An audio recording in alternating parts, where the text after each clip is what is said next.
I'm Dave Potter with Digital Journal. We're here at Inventures, and I'm joined by Mike Procee, founder of the Calgary Innovation Peer Forum. Thanks for joining us. Perfect. Thanks so much for having me, Dave. Always excited to chat. So tell me a little bit about yourself and start with the Calgary Innovation Peer Forum. What led you to found that? Yeah, great question. So like most people in Calgary, I've worked in energy for a long time, energy industry professional. And I was recently thinking about, how do we as a large organization, as a corporation, start thinking about innovation and how do large organizations actually innovate? We've all heard stories about the Blockbusters, the Kodaks, and none of us want to be them. So I started asking myself the question around, okay, what does innovation look like within large organizations? So what did I do? What I always naturally do, I reached out to LinkedIn. I looked for anybody with innovation in their title, and I just started meeting people for coffees and lunches and connecting. What inevitably happened in those conversations was people are like, oh, this is really interesting. Let's connect on a regular basis. And it turns out that everybody I spoke to, too, they knew what they didn't know. They know that there was a lot more room to grow in the area, and there was a lot more discussions that need to be had. So eventually I got a group of 20 to 30 of us together. Big shout out to Shannon Phillips from Unbounded Thinking. And we started meeting on a regular monthly cadence to discuss things exactly like corporate innovation. Now, what's interesting about the forum that I really love is we actually don't talk about tech or AI at all. You can't throw a rock right now without hitting a webinar on tech or AI. But we talk about corporate innovation from a cultural lens. What needs to exist in the organization to enable you to accept new ideas, accelerate new ideas, be open, be psychological safe. And so that's a lot of the conversations we have at the forum. And it's been great discussions so far. So Digital Journal just released some new research this morning that highlighted the benefit of being innovative companies. Mm-hmm. What do you think what are the key differences, or what are the hallmarks from your perspective, the conversations you're having that indicate that a company is sort of in the right position? So I'll give a shout out to Jenny from SATE because she's really refined my thinking in this as well. Without a doubt, by far, number one, psychological safety. You need an extremely psychological safe culture to encourage wild ideas. And we've all felt it too, right? You put up your hand once, you share an idea. Okay, maybe it doesn't go forward. You put up your hand twice, you share an idea. If that doesn't go forward, third times, fool me once, fool me twice, fool me an eighth time, right? Those ideas all of a sudden stop flowing. So really, organizations that have mastered this have really strong psychological safety. They're open to new ideas, but also they're open to, what's the right way of phrasing this? Perfection is the enemy of progress. I think there's some sort of saying there. And so they're okay injecting a little bit of entrepreneurship into their organization. They're okay being more open with risk. Of course, they don't bet the farm on anything, or they're not, making outrageous bets at all. But things don't have to be perfect right away. They're okay with a minimal viable product or an MVP. They have more openness around it. So to recap those, psychological safety is a massive one, and then just being open to failure, new ideas, a little bit more risks, things not being perfect and polished, but just running with quick experiments. Those are the organizations that we've seen through the forum as being most successful. And does that come from the top? Does it come from the bottom? Where within an organization is that coming from? Oh, great question. I flip-flop on this often between is it bottoms up or top down? I mean, you're asking me today. It might change tomorrow. I think right now you need a really strong top-down mentality. And I've spoken with a lot of consultants that specialize in corporate innovation as well. And sometimes they won't even work with a company unless they're speaking directly with the CEO. So I think, like all good things, I'll give the answer of it depends. You definitely need to start with a strong top-down mandate because you're doing stuff that's different. You're shaking the organization's core. You're being a little bit of an internal disruptor. So you need a little bit of ground coverage for that so that you're able to experiment. But then eventually you're going to hit a little bit of a cap or plateau a little bit. That's when you need bottoms-up ideas as well. And I always encourage this in large organizations. If you're an organization of over 100 people with over 10 million in revenue, however you define a large organization, never start from scratch.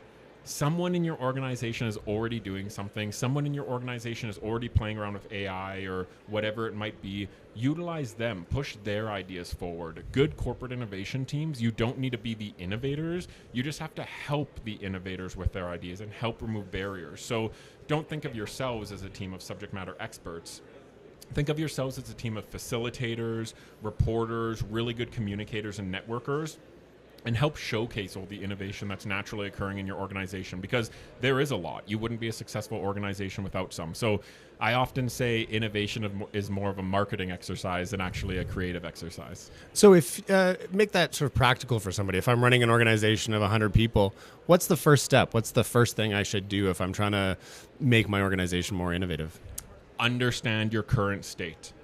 And organizations do not take a good enough time doing this because innovators like to create. They like to create new. They like to generate new ideas. But take the time to pause and build your existing portfolio and understand what's currently happening in the organization. And if you're a very large organization, this can take 6 months to a year of going around and collecting all that information. Only once you understand your current state can you then start filling the gaps. Now, there's understanding your current state internally within your organization, but there's also understanding the current state externally. And this is where I've really been changing a little bit too and evolving, because I'm not an academic, I'm a practitioner, but I recently started taking more schooling around corporate innovation. And my mind was absolutely blown with how much research is out there. And I know everyone knows this. They're like, yeah, there's a ton of research.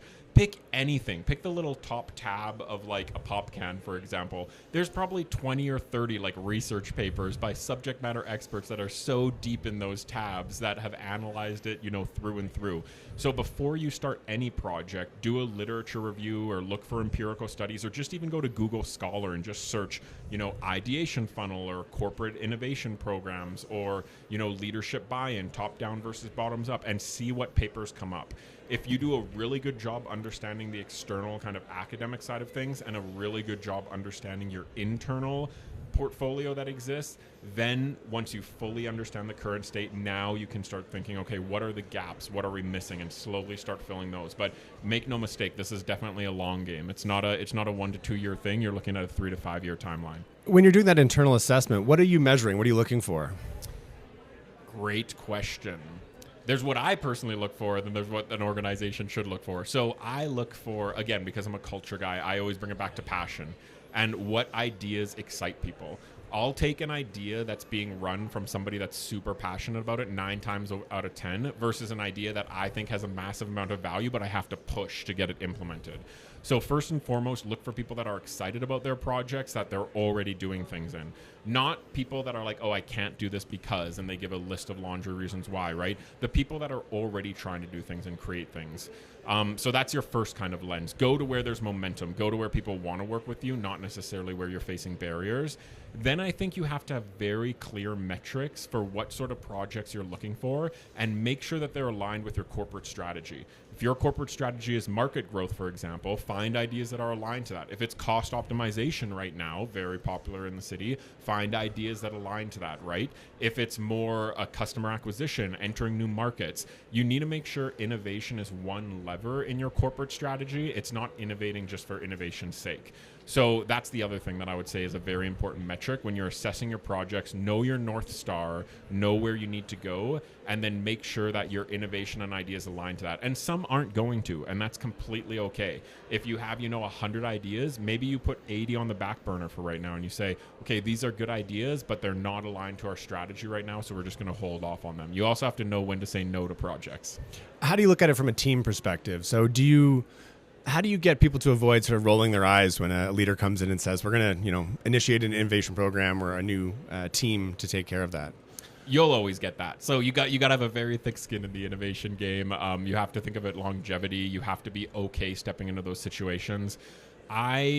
From a team perspective, what I really look for is, number one, curiosity. Tyler Chisholm from Collisions YYC talks about this all the time. The people that are naturally curious, want to see things better. That's a big motivator, and something that I really look for.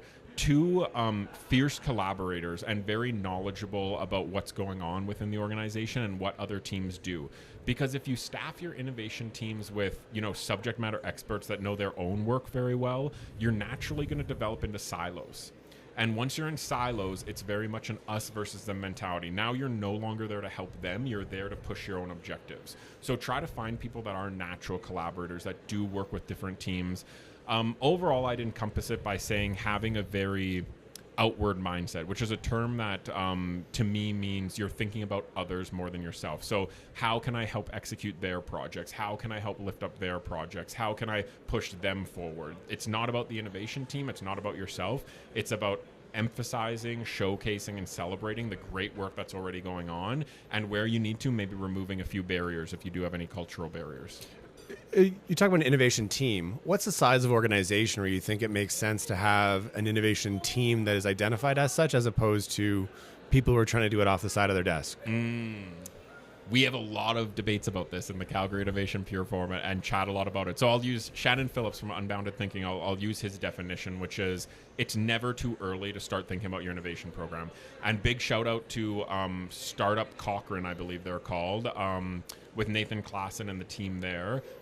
Or Innovate Cochrane, pardon me, but they look and work with startups that are like 1-2 people, and they get them thinking about how to innovate right away. Of course, it's side of desk because they're still very busy, but they're at least planting the seeds to do things better, to incorporate automation, to think a little bit more longer term. So they build a foundation right early on. I would say as you grow as an organization, you see more continuous improvement teams pop up, you see more innovation teams pop up. I believe, and again, I might change this in a couple of days, we'll see, but I think those teams should always stay kind of lean and small and work through others. There's just so many examples of those teams getting very, very large, and that can naturally happen as you're continuing to drive value. But I really believe in working through others and through other teams. So, everyone at the end of the day in every organization is driving towards market cap and driving towards financial success. So, help enable those projects rather than trying to create your own new projects and be another thing to do. That's what you want to avoid, is to be another thing to do. So keep those teams small. I would say if you're a large organization, you can probably do this effectively with 3 to 5 people. Maybe if you're very big, you go up to the 10, but they should always be project managers or product managers and take a little bit more of a portfolio approach versus rolling up their sleeves and doing it themselves. Because at the end of the day, like, I'm not an expert in agentic AI. I'm not an expert in, mechanical engineering or whatever it is. I have experience in those things, but I want to find and work with those people. I don't want to be, accountable and running the front of the ship for a lot of these. So team is obviously really important from what you're saying. When you're looking at a new organization, or if you're looking at a new team, is it typically you can unearth the innovation in the existing team, or are you looking at hiring people? Is it a new team that has to come in?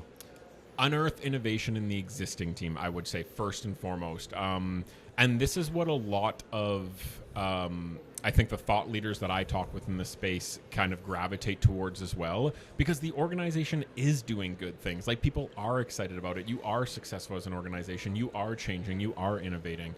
The question is just, what speed are you doing it at, and do you want to accelerate that? So by far, first and foremost, start with what's already going well and elaborate on that. Where you might need to develop the skills a little bit is finding gifted facilitators or guides that can help inspire a little bit more creativity in the organization. And by that, I mean, as an organization grows, a lot of the skills that help them maintain a competitive advantage, like repeatability, scalability, standardization, all of these things help them keep their costs low.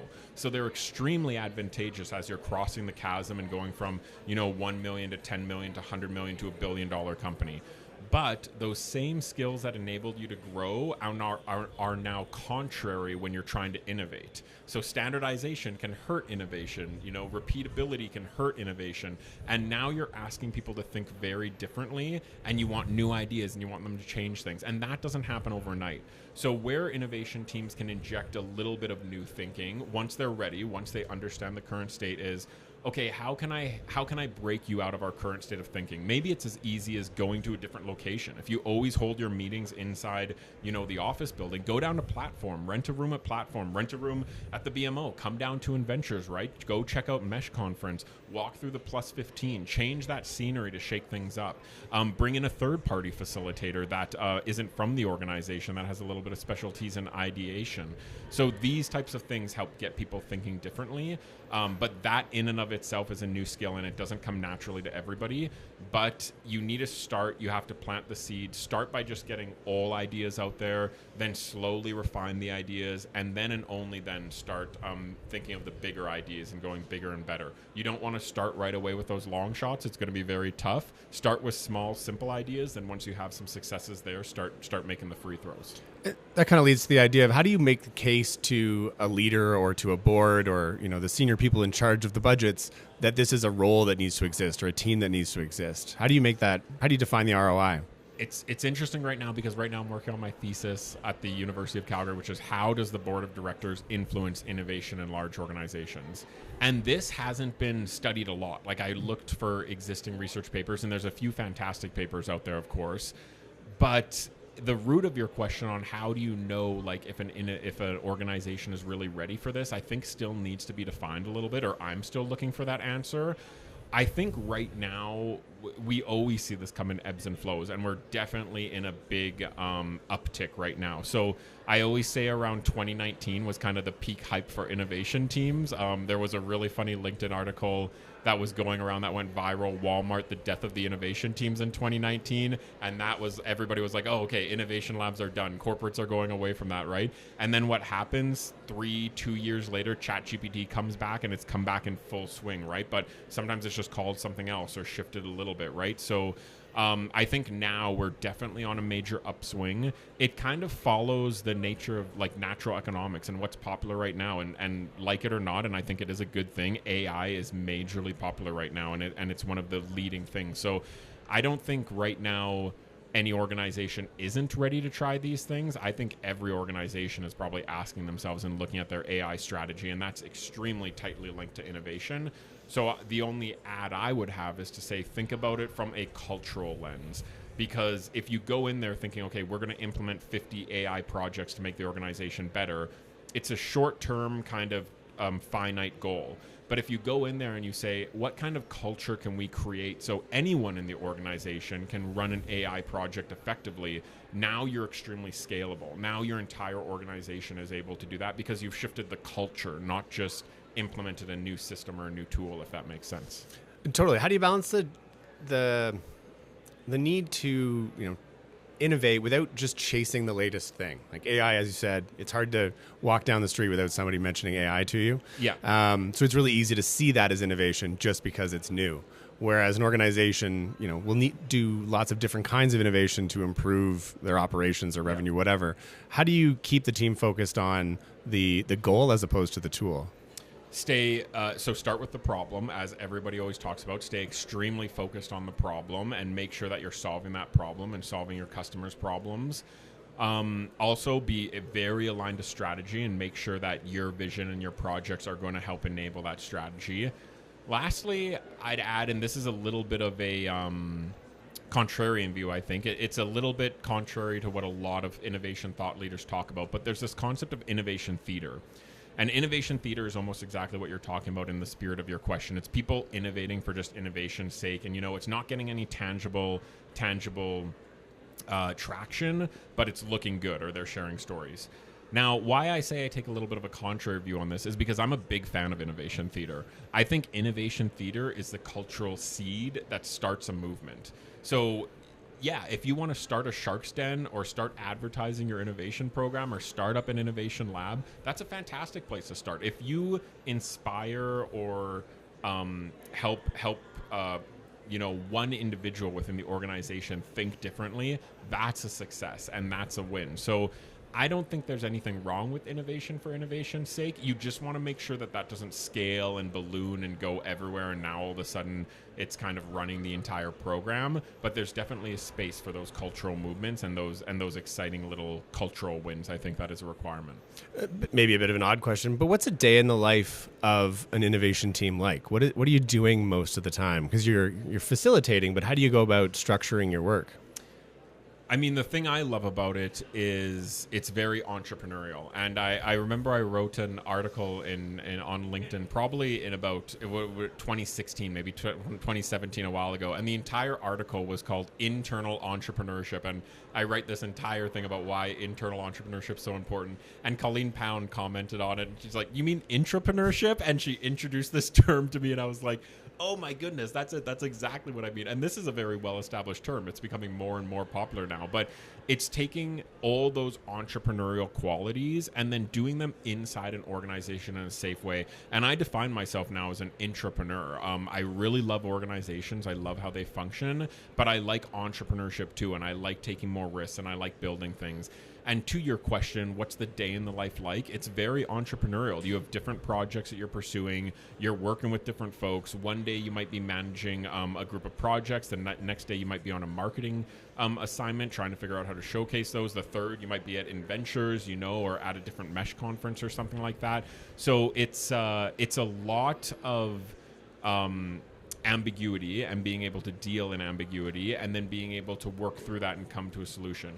Now, all that being said, there's a lot of fun components of it, but you do need a very strong base or core that you're guided towards. And your base and core should always be a portfolio of projects driving towards your corporate strategy. Because at the end of the day, if you don't have that as a core innovation team, you're not really moving the needle. So you should have insights into all the projects that are going on in the organization and how those are driving towards your corporate strategy. If you have that, then that's when your day and everything around it becomes very entrepreneurial, because you're doing everything else to enable that portfolio and help it move forward. Did that answer your question? I kind of dive around a lot of places there. No, it's right. I mean, I think it's representative of the changing nature of what you're chasing at any given time. Yeah. The nature of innovation. Final question: what would you say to someone, or what would you recommend to somebody who wants to get into corporate innovation? What's the sort of career path? If you were telling your younger self, not knowing that you were going to end up here, what would you recommend in terms of learning or approaches or paths within an organization? This is something that, as an engineer, I think I struggled with very early on in my career, but it's okay to be a generalist. And everyone, a lot of my mentors, a lot of pressure on myself, a lot of friends and family and everybody I talk to, they're like, "What's your thing? You need to specialize. You have to find something," right?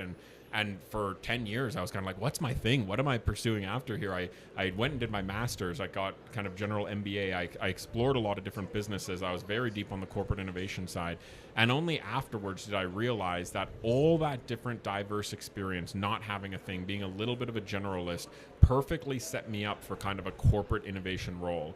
So I think it's completely okay to be a generalist. It's all right to have a lot of very varied interests and know a little bit about a bunch of different things, and then use that to help be able to identify good ideas within an organization and combine different ideas to come up with something new. Looking back now, it's maybe not something that I would have recommended through somebody's career, but I'm very glad it worked out the way it did, because now I feel I've seen enough different areas and everything. I've gotten a little bit of taste of entrepreneurship. I've gotten a little bit of taste of investing. I've gotten a lot of corporate practitioner experience, and now I have a little bit of academic experience. I wouldn't describe myself as a master or technical expert in any of those, but I know enough that I'm able to kind of combine, or at least find the right subject matter experts to drive bigger corporate ideas. So I think diverse experience there is really key to help enable any corporate innovator. That's great. Thanks very much, Mike. Thank you very much for this time. For more on corporate innovation and entrepreneurship, visit digitaljournal.com.